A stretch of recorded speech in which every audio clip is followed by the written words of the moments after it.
এরপর পদক গ্রহণ করছেন ক্যাপ্টেন মীর মোহাম্মদ মাহবুবুল হাসান।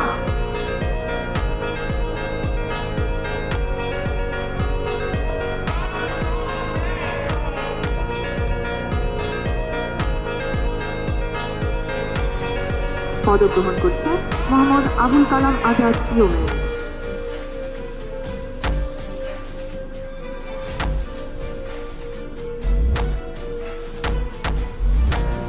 এখন পদক গ্রহণ করছেন মোহাম্মদ বকুল হোসেন এডি। এখন বাংলাদেশ স্কুল কাপ পদক সেবা পদক গ্রহণ করছেন captain Shahjahan Siraj. President coast guard পদক সেবা গ্রহণ করছেন লেফটেন্যান্ট কমান্ডার মোহাম্মদ নজরুল ইসলাম।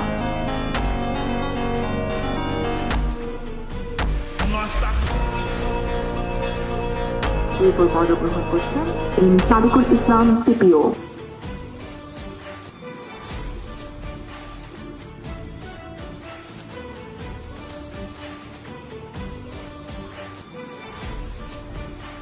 সবশেষে পদক গ্রহণ করছেন মোহাম্মদ কাউসার আলম এল আরোজিন।